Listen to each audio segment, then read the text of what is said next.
إن الحمد لله نحمده ونستعينه ونستغفره. نعوذ بالله من شرور أنفسنا وسيئات أعمالنا. من يهده الله فلا مضل له ومن يضلل فلا هادي له. وأشهد أن لا إله إلا الله وحده لا شريك له، وأشهد أن محمدا عبده ورسوله صلى الله عليه وعلى آله وأصحابه وسلم تسليما كثيرا. أما بعد. Tumesema inshallah kwamba tutaendelea na ahkamul udhiya katika kitabu hichi kidogo, lakini kimekusanya mambo mengi sababu tuko katika karibu kufika katika kipindi chake. Waislamu wengi wanachinja wanyama kwa ajili ya ibada hii ya kuchinja. Hivyo ni vyema kupata kujua hukumu zake japo kwa ikhtisaru kuliko mtu kujifanyia bila kuwa na elimu. Kwa hivyo bora upate kujua hukumu yake. Hivyo tumeonelea kwanza kusitisha zile darasa zetu za kawaida mpaka hizi hukumu. Tumeanza kujua hukumu ya makumi yale matukufu ya Dhulhijja kama tulivyosoma darasa, tukachukua muda siku 3, na hii vile vile itaendelea kama itachukua siku 2. Tuangalia kama al-udhiya, hukumu za kuchinja. Mtungaji ndiye yule yule ambaye tulisoma kitabu chake katika fadhailu 10 Dhulhijja. Bismillahir Rahmanir Rahim. Kwa jina la Allah mwingi wa rehema mwenye kurehemu. Alhamdulillahi Rabbil Alamin. Kila sifa njema zinamstahikia Allah, Mola mlezi wa viumbe vyote. Wassalatu wassalamu ala khatamin nabiyyin. Na sala na salamu zimshukie yule wa mwisho katika manabii, Nabii Muhammad sallallahu alaihi wasallam. Wa ashhadu an la ilaha illa Allah. Na ninashuhudia ya kwamba hapana mola afaaye kuabudiwa kwa haki isipokuwa Allah, wahdahu, hali ya kuwa ni mmoja, la sharika la, hana mshirika. Wa ashhadu anna Muhammadan, na ninashuhudia ya kwamba Muhammad abduhu, ni mtumwa wake, wa rasuluhu, na ni mtume wake. Wa ba'd, ama baada ya hayo, al-udhiyatu, neno udhiya ismun lima yudhbahu min al-an'am.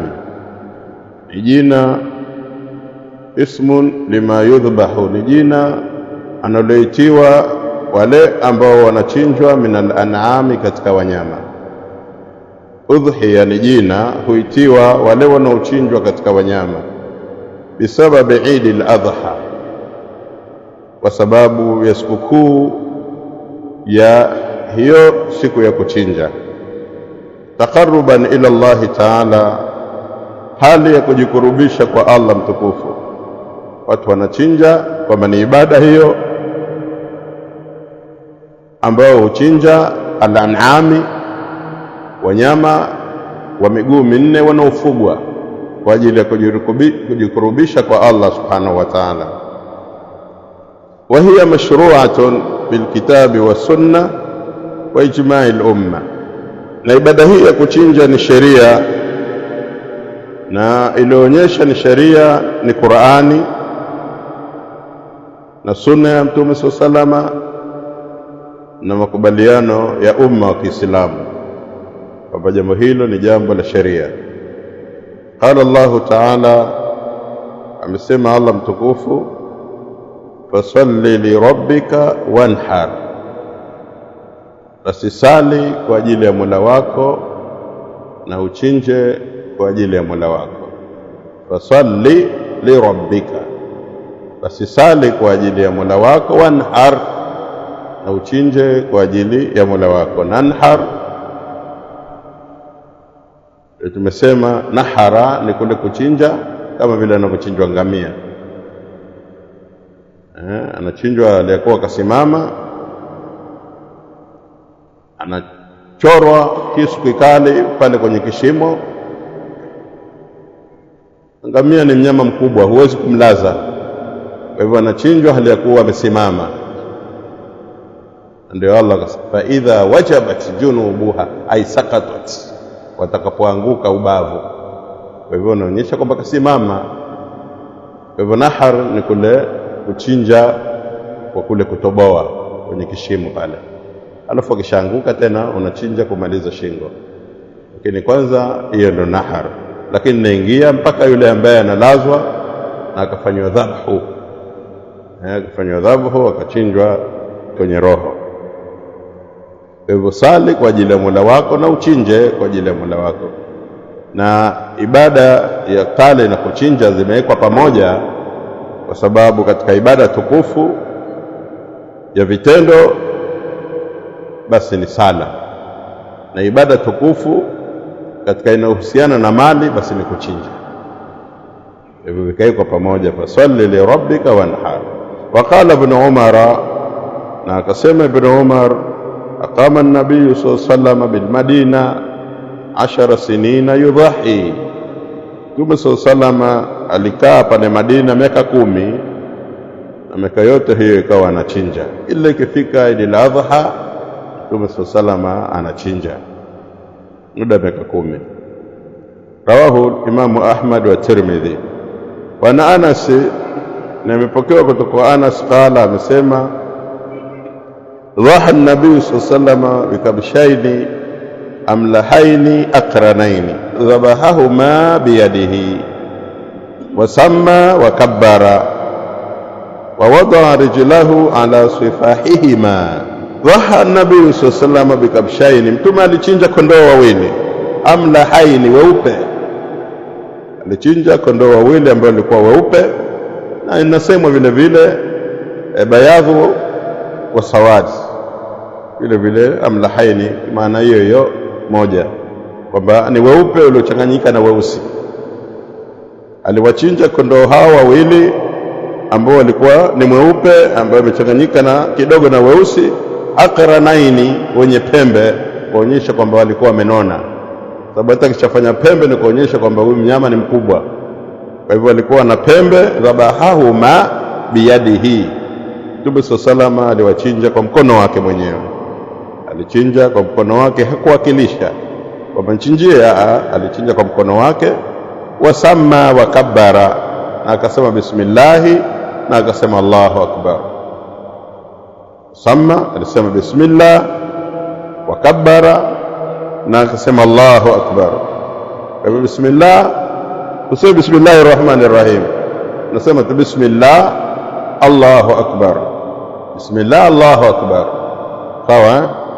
Wa wadaa rijlahu, na mtume akaweka mguu wake ala sifahihima, juu ya shingo zao, juu ya shingo zao.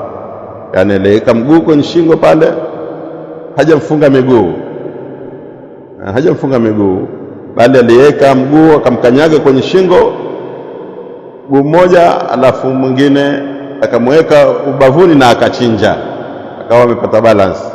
Mguu mmoja kwenye shingo pale karibu na kichwa, na mguu mmoja akawa ameweka pembezoni huku, na tayari akachinja. Yule nyama hupiga miguu, ndio damu inatoka kwa urahisi, na ile ndio wanapata raha, ile ndio wanapata raha kuliko kumfunga miguu. Kama mbuzi, kondoo, usimfunge miguu. Ama yule mnyama ambaye huwezi kumchinja bila kumfunga, hapo ni dharura. Kama ng'ombe, kama kumfunga vizuri, basi utakuwa na kishindo kikubwa, utakuwa na kishindo kikubwa. Hiyo ni dharura, sababu ng'ombe utamchinja vipi bila kumfunga? Huwezi. Kwa hivyo, lakini mbuzi, kondoo, basi unakanyaga kwenye shingo pale, unachinja, na miguu inakuwa unaiacha inapiga wakati, lakini umeshika barabara pale, unachinja, damu ndio na starehe yake pale, unachinja kwa uzuri kabisa. Kwa hivyo Mtume sallallahu alifanya hivyo. Hadithi hii mutafaqun alayhi, ipokewa na Bukhari na Muslim. Qala Ibn Qudama fi al-Mughni, amesema Ibn Qudama katika Mughni, ajma almuslimuna, wamekubaliana Waislamu ala mashru'iyati al-udhiya, juu ya udhiya kwamba ni sheria. Jambo la kuchinja ni jambo la sheria, wamekubaliana hivyo Waislamu. Waqala Ibn Hajar fi al-Fath, na amesema Ibn Hajar katika Fathul Bari, wala khilafa fi kauniha min shara'i ad-dini, wala hakuna ikhtilafu yoyote kwamba jambo la kuchinja ni katika sheria za dini. Kuna ikhtilafu yoyote kwa jambo la kuchinja ni sheria ya dini. Hukumu al-udhiya, hukumu ya kuchinja. Je, kuchinja kwa ajili ya udhiya, kwa ajili ya ibada hii, je ni wajibu au ni sunna? Ikhtalafa al-ulamau fi al-udhiya ala qawlaini, wanazuoni wamethalifiana kuhusiana na jambo la kuchinja katika Eid al-Adha, kuchinja mnyama. Wamekhtalifiana, kuna kauli mbili. Kauli ya kwanza ni wajibatun, ni wajibu kuchinja, wa sunnatun muakkada. Kauli ya pili kwamba ni sunna iliyotiliwa mkazo. Kauli ya kwanza kwamba ni jambo la wajibu, kwamba mtu akiliacha anapata dhambi, na kauli ya pili ni sunna muakkada, ni sunna iliyotiliwa mkazo. Shekhe mwenye kitabu kwa rai yake yeye ameona, asema warajihu, na kauli yenye nguvu, huwa anna al-udhiyata, ni kwamba jambo la kuchinja wajiba, jambo hilo ni jambo la wajibu. Jambo la kuchinja udhiya ni jambo la wajibu ala al-mustati, wa yule ambaye ana uwezo wa kuchinja, hilo ni jambo la wajibu. Sema wa huwa qawlu al-Auza'i, na hii ni kauli ya Imamu al-Auza'i wal-Layth, Imamu al-Layth wa madhhabu Abi Hanifa, na ndio madhhabu ya Imamu Abu Hanifa. Wa riwayatun an Ahmad, na ni riwaya ya Imamu Ahmad, moja katika riwaya yake wa Ibn Taymiyyah na Sheikh al-Islam Ibn Taymiyyah.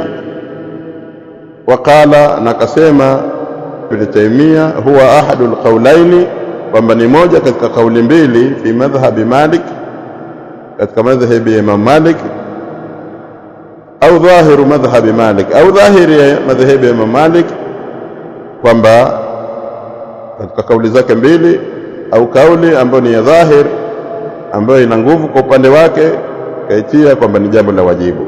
Waqala Ibn Taymiyyah, na amesema Imamu Ibn Taymiyyah, wa wujubuha, na uwajibu wake, mashrutun, imewekewa sharti, yani yaqdir alaiha fadila an hawaijihi, imewekewa masharti kwamba awe ana uwezo, awe huyo mwenye kuchinja udhiya, awe ni mwenye uwezo, ikawa yani ametosheka yeye mwenyewe na mahitaji yake, yani awe na uwezo, ana pesa zimebakia katika mahitaji yake ya lazima.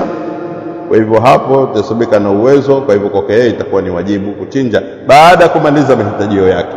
Tufahamiana kwamba itakuwa kwake yeye ana uwezo wa kuchinja kwa sababu imebakia pesa katika mahitaji yake lazima.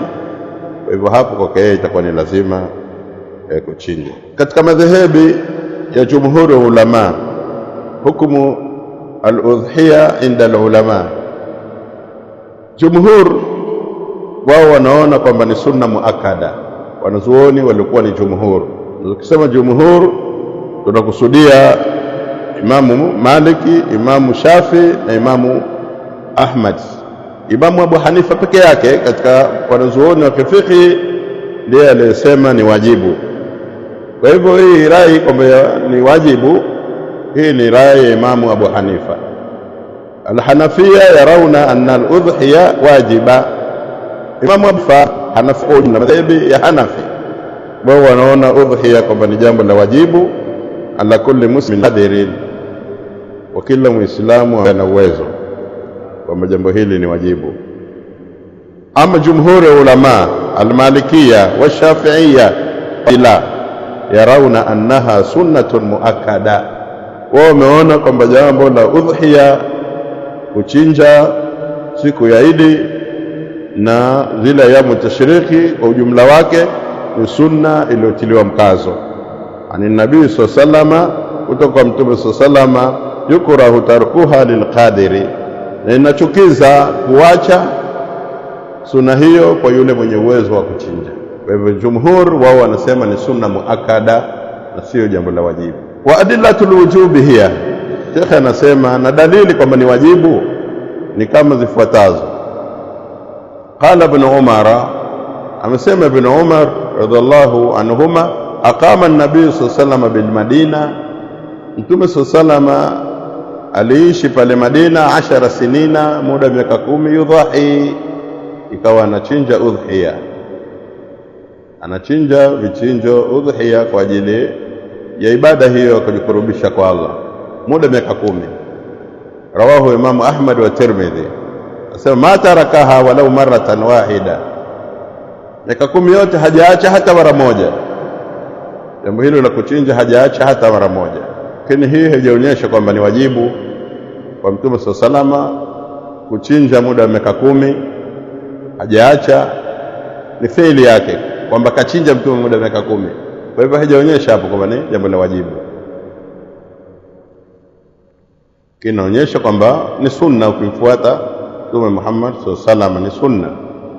Kauluhu, kauli yake, ya ayuha nasu, kauli yake Mtume sallallahu, dalili ya pili, ya ayuha nasu, enyi watu, inna ala ahli kulli baitin udhiya, hakika kwa kila watu wa nyumba wanalo jambo la wajibu wa kuchinja, fi kulli aam, kwa kila mwaka. Ya ayuha nasu, enyi watu, inna ala ahli kulli baitin udhiya, kwa hakika wa watu wa kila nyumba wana wajibu wa kuchinja, fi kulli aam, kwa kila mwaka. Hadithi hii wengi katika wanazuoni wameidhoofisha, Sheikh Albani amesema ni hasan, lakini kauli yake ya mwanzo na yeye vile vile alikuwa ameidhoofisha, lakini baadaye Sheikh Albani rahmatullahi alayhi katika sahihi Abi Daudi akaja akasema hadithi ni hasan. Qala Ibn Hajar fi al-Fath, amesema Ibn Hajar katika Fath al-Bari, akhrajahu Imam Ahmad wa al-arba bisanadin qawi wa hasanahu Tirmidhi. Mpokea Imam Ahmad na Imam wanne kwa sanad ambayo ni qawi, na Imam Tirmidhi akasema hadithi hii ni hasan, kama qultu, na mimi nikasema wa huwa fi sahihi Abi Daud, na hadithi iko katika sahihi Abi Daud, yani kitabu cha Sheikh Al-Albani. Lakini kama ninavyosema wengi katika wanazuoni hadithi msema hii ni dhaifu. Kauluhu, kauli ya pili yenye kuonyesha uwajibu, man wajada sa'atan, mwenye kupata uwezo, falam yudhahi, asichinje. Kupata uwezo, pesa unazo, mahitaji yake yameisha, amemaliza mahitaji yake na uwezo wa kuchinja, lakini asichinje. Fala yaqrabanna musallana, asikaribie kabisa sehemu yetu ambayo tunasali kwenye musalla, sikaribie, asije. Maadamu ana uwezo wa kuchinja asichinje, basi asije. Yani kuonyesha kwamba jambo la kuchinja ni jambo la wajibu. Lakini baadhi ya wanazuoni hadithi hii vile vile wakasema hadithi ni dhaifu. Baadhi ya wanazuoni wakasema ni sahihi.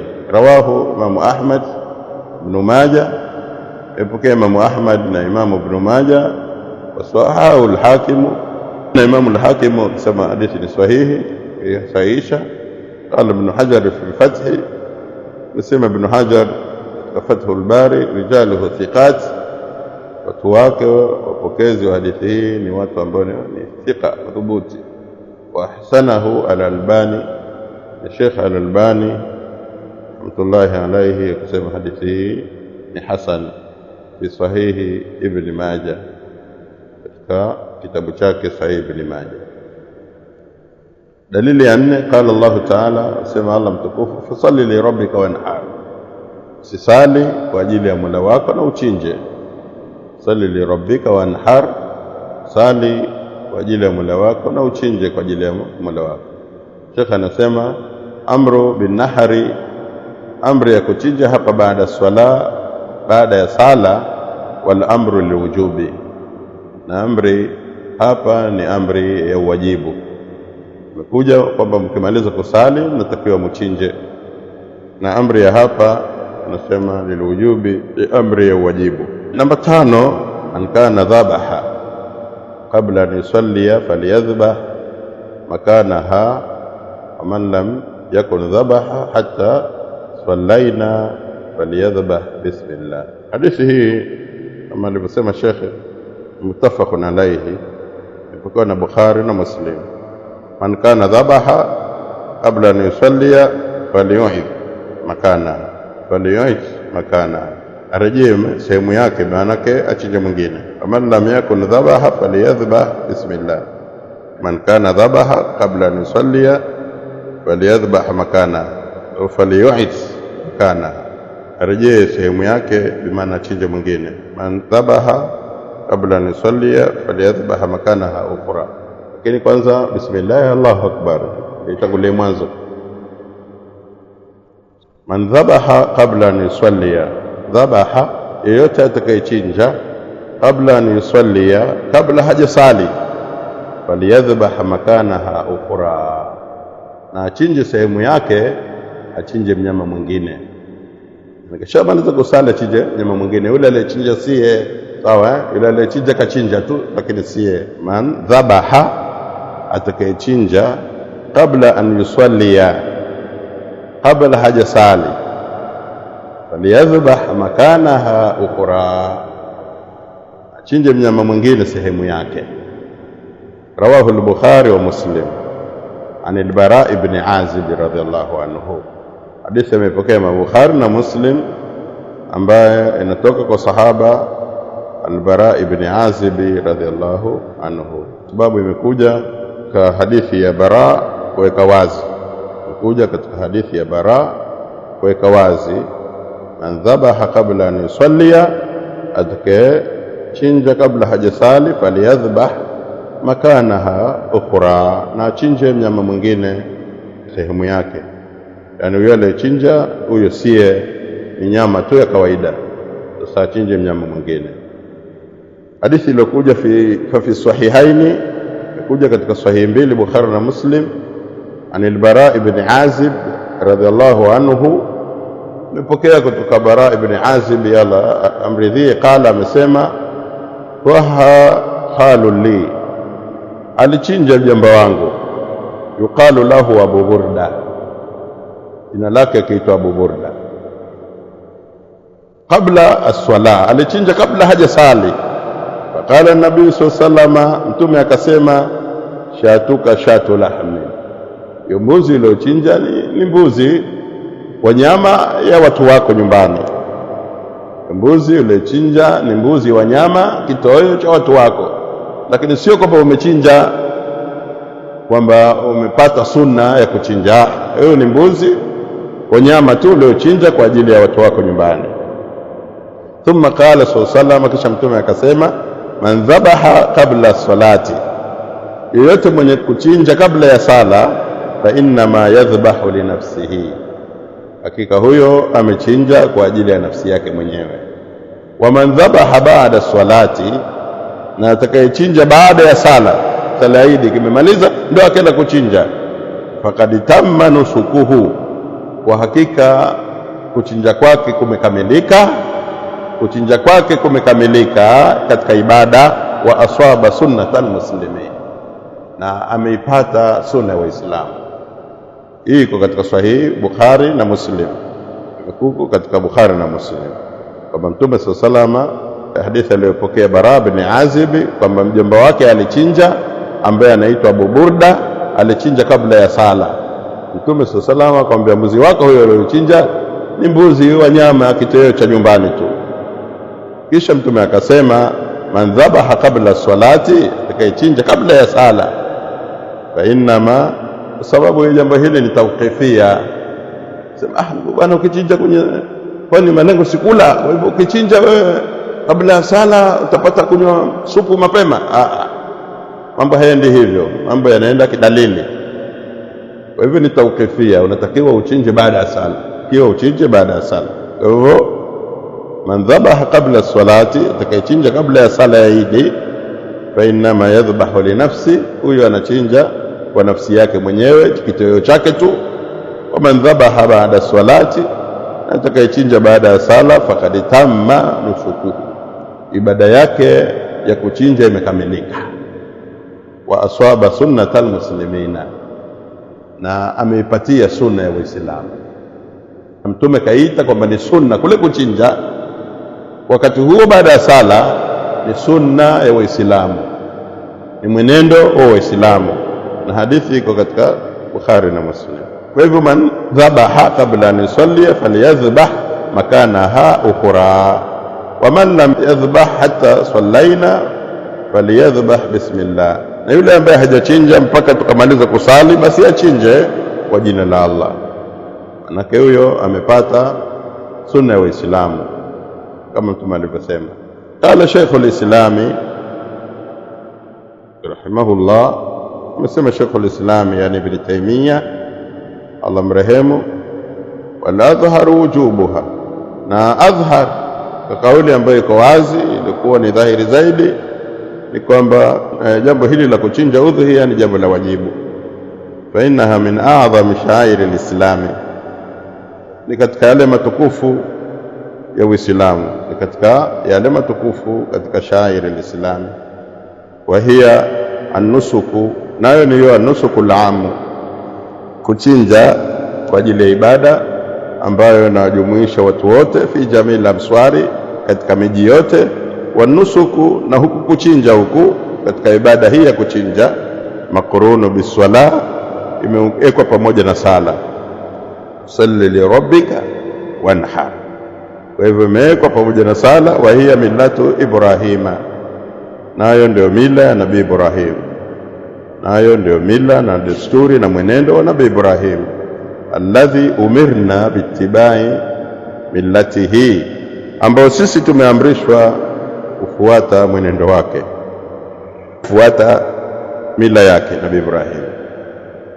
Waqad jaat al-ahadithu bil amri biha, imekuja hadithi kuliamrisha jambo hilo, kuja hadithi kuamrisha jambo hilo la kuchinja udhiya kwamba ni amri. Hapa bila shaka ili sentence ikae sawa, wa man nafahu, ukisema wanafahu itakuwa haiji sawa, kwa kuna neno limeachwa hapo. Wa man nafahu alwujuba, na yote yule ambaye amekataa ule uwajibu. Wa man nafahu alwujuba, yule aliyekataa uwajibu wa udhiya kwamba si wajibu, laisa maahum nasu, wao hawana dalili. Wale waliokataa kwamba si wajibu, wao wakasema ni sunna, anasema shekhe, wao hawana dalili, kama ilivyo katika fatawa yake shekhe. Qala Sheikh Al-Uthaymeen rahimahullah, amesema Sheikh Al-Uthaymeen Muhammad bin Saleh Al-Uthaymeen Allah mrehemu, sema sarraha kathiru min arbabi hadha al-qawli, wameweka wazi wengi katika watu wenye rai hii. Sarraha kathiru min arbabi hadha al-qawli, wameweka wazi wengi katika wenye rai hii, annaha sunnatun muakkad, kwamba hiyo ni sunna muakkada, sunna iliyotiliwa mkazo. Kuchinja ni sunna iliyotiliwa mkazo.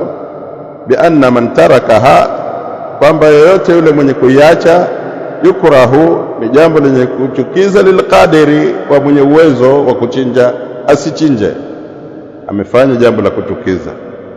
Wa dhakara fi jawahiri al-iklili, na ametaja mwenye kitabu Jawahiri al-Iklili sharh Mukhtasar Khalil, katika sharh ya Mukhtasar Khalili. Jawahiri al-Iklili sharh Mukhtasar Khalili, al-muallifu mtunzi wa kitabu naitwa Ahmad ibn Ghanimi an-Nafrawi. Ahmad ibn Ghanimi an-Nafrawi min ulama al-Azhar, katika wanazuoni wa Azhar. ويعد من أشهر شروح مختصر خليل ابن إسحاق المالكي. Na inahesabiwa ni katika sharhe ambazo ni mashuhuri sana, ambazo zimekuja kusherehesha kitabu hicho cha Khalil ibn Ishaqa katika madhehebi ya Imam Maliki. Wa huwa min ahammi almutun almu'tamida fi alfiqh almaliki, na hiyo ni katika matni yenye kutegemewa katika fiqh ya Imam Maliki.